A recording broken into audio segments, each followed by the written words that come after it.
Hey, how's it going? First, I'd like to say thank you to my new friend who recommended jazz hands that got me up here, so thank you. We didn't even see your hands. Well, it worked for me. Why? What did the jazz hands mean? I was just excited. I was feeling good. There you go. It gave you stronger expectation. Absolutely. And when your expectation is in that place, then whatever it takes, yeah? Absolutely. Also, my dad's a big fan of this, so I don't know if you recognize me, but he goes to like all your cruises, so James Parker. He's loves this stuff. And now my question is, so it's a little bit outside of the normal how do I make myself feel better question, although the end result would be that. Well, if it were a normal how do I make myself feel better question, our work would be really easy. That's not the question most people are asking, though. How can I get the car? How can I get the girl? How can I get... That's because it seems that people are confused about what they think they want is how they... If I had money, then I could feel free, versus if I could feel free, I could just feel free. You're exactly right. So it's a little bit of backwards thinking and not understanding that what they want isn't what they want. It's what they... Which you say all the time. We agree. Your dad should go to your seminar. I know.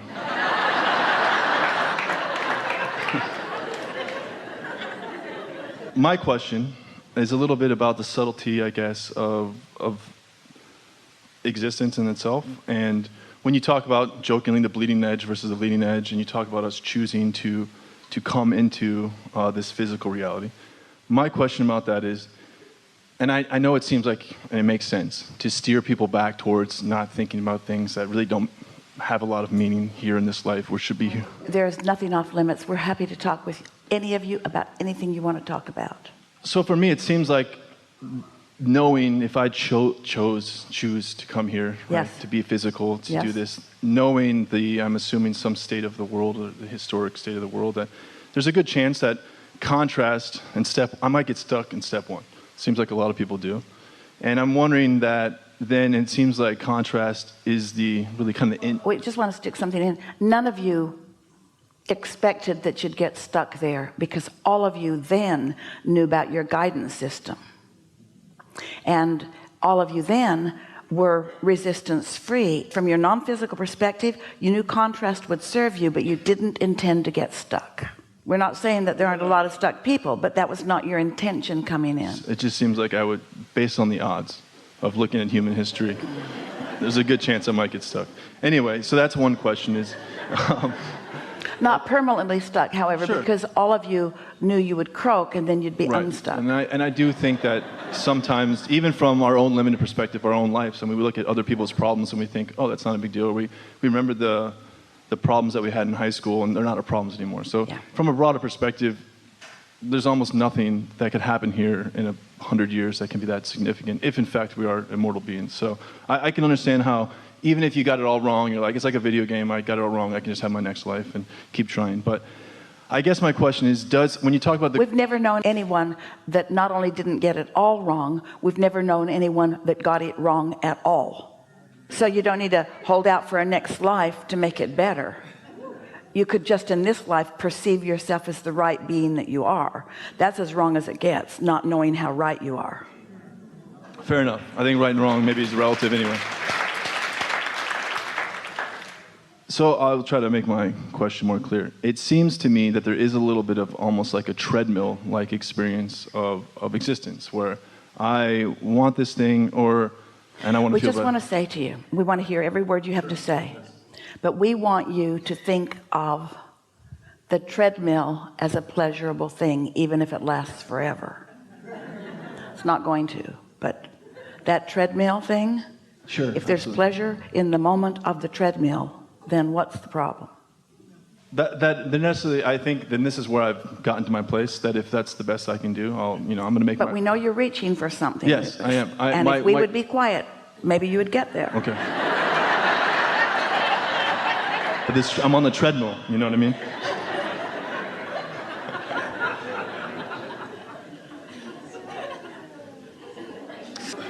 So the treadmill feels like what? We're going to describe it, and if this feels like the treadmill, then we will have a conversation. So here you are.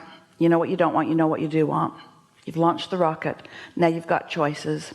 So let's say you care about feeling good, and so you focus on it in a way that you do, so you close that gap and you accomplish whatever it was that that desire was. You also accomplish a whole new set of contrasting experiences, so it starts over again, and then again, and then again, and then again, and then again. Is that the treadmill that you're describing? Yes. So when you integrate into that treadmill the pleasure of the discovery of the new desire, and the pleasure of the accomplishing of your alignment, and the pleasure of the awareness that you have accomplished it, and then the pleasure of the manifestation that is evidence that you have. So wouldn't a never-ending pleasurable treadmill be a pretty good way to live eternity? Yes, absolutely. And I think part of it really for me is just the idea that I want it to mean something besides my own pleasure is the idea. But you see, it does. But here's the thing. It means everything that the contrast caused you to want. It means more food for starving children. It means more love for those who feel unloved. But you've got to enjoy the journey, or you can't tap into the awesome power that can then inspire or influence that. We're telling you that the pleasure is the means to your end. We're not quibbling with your ends. You can be as altruistic, you can be as life-saving, you can be of as much value to this world. You just can't do it unless you're tuned in, tapped in, turned on. That's all. I don't mean to be meaningful to others. I think that's sort of the trap. It's like the idea of wanting to help someone, because if I could help them and prove that I can help them, then really I'm helping myself. I'll feel better because there's evidence. So you want it to be meaningful to you? What I guess I'm asking is there meaning outside of, it just seems like whether the nature of the universe is we're energy and we're expanding, and there's really, for better or for worse, you might as well enjoy the ride kind of thing, you know? Well, or is there a deeper meaning from your perspective? Yes, but here it is. There isn't anything that anyone wants that is for any other reason that they will feel good in the having of it. If you see someone experiencing a plight and you wish for relief. Sure, I get it. We're having a conversation about how to identify the bigness or smallness or greatness of desires. I guess, no, just for me, so it seems like if you take this life, right? Are you annoyed by knowing that you can never get it done? Somewhat, not annoyed. I wouldn't say annoyed.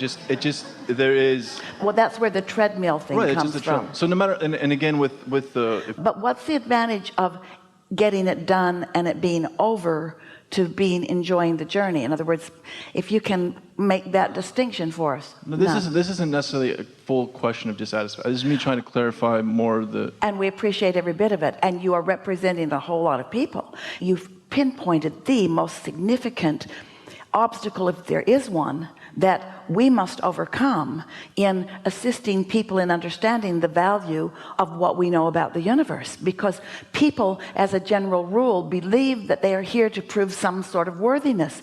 And it's a little upending when we say to them, there's no one requesting your worthiness. And it's like, well, then who am I performing for? Well, for your own satisfaction. Yikes, that isn't enough. I liked it better when it was God and all of my eternity depended on it. It felt more like doing something about it when it was a bigger quest. But really, just for my pleasure, that doesn't seem enough. And yet, as eternal beings, you got to make that enough. Well, either way it is. I mean, that's the reality. What is. I get that. But let's take it beyond that, because you're making good points, and so are we. And they're not different points. Let's take it a little further. Let's acknowledge that you get this, you understand it, you do. We can hear it from you and feel it from you. And that you are more and more consistently tuning in, and you have found an easier path to tuning in once you started caring about how you feel, because that made you aware of your guidance. So you figured out earlier which movie you were watching and what influence you were under.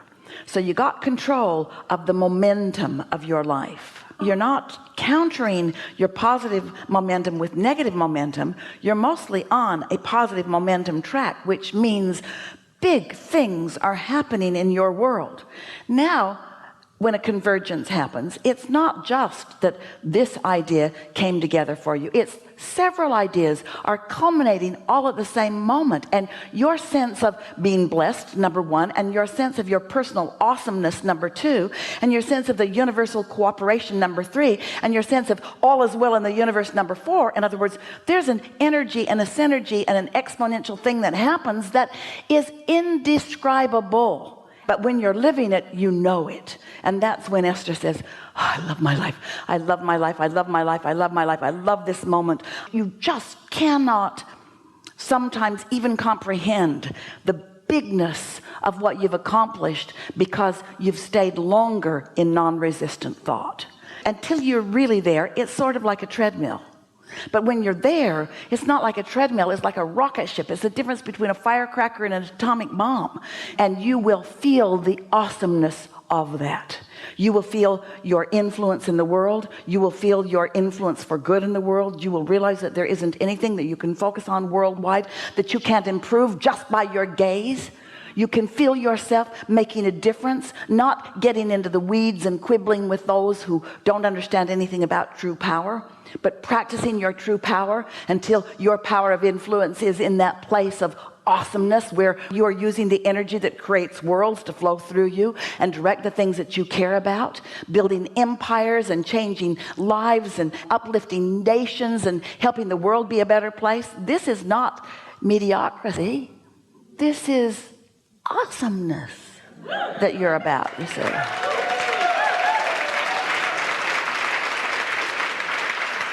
It's just that sometimes you feel a little upended when you realize the goal that you thought was the goal isn't the most beneficial goal. Well, early on, I never thought there was a goal, so it wasn't that I was confused about that. You've been altruistic from the moment you hit the ground here. You've cared about being an uplifter right from the get-go. You have had those big thoughts and those big intentions. True. No, I'm not denying that. I think what I mean by that is I am not disappointed that there isn't some greater meaning, there isn't God. There was a big part of me that wanted the meaning to come from an external source versus an internal source. So there's that. And I really do, I understand and resonate. For most people, their inner being is external. Very good. Because they're not in sync with it. So it's something out there somewhere else. It is. It's external. And the people around them are so much more available. So love me, love me, love me, people. And I'll stand on my head so that you will. But oh, when you start letting it be this cooperative thing that you've got going. And I do absolutely understand what you're talking about, and I think the only thing I really wanted to clear up for me was this, because mostly it seems the conversation is the same. It's Abraham, I have all these things and I believe in everything he's saying, but when it comes to this issue, I just like to pretend that something's different and maybe you could fix me. But I do, when you trust your feeling. You know what? When you trust your feeling. We haven't had any of that conversation today, not one little bit of it. Today, we've been out here on the leading edge. Today we've been talking about the laws of the universe and what it feels like when you're in alignment. We haven't been solving issues. We've been connecting with resources. Got it. And I want to just say we are not argumentative with you. We are appreciating every word you speak. Well, how can you not be? That's what we all are. Even when you don't think you are, it's what you are anyway. So I understand that you know, all the negative really We just want you to plug your vacuum in before you try to suck the dirt out of the floor. A whole lot of people going through the motions, running their vacuum cleaner all over the place, but they didn't plug it in, and so they're leaving tracks, but that's about all. But when you plug that thing in, that sucker, when you plug that sucker in, I think as long as, for me, that's the big thing for me, was understanding that I do feel very authentically that I'm capable of plugging the vacuum in, not having a vacuum, having a dirty floor, having a non-dirty floor, having no floor at all, and finding a way to feel good. And I feel like part of that for me was I feel like I really do have it. And there we think so too. Have we discovered together anything?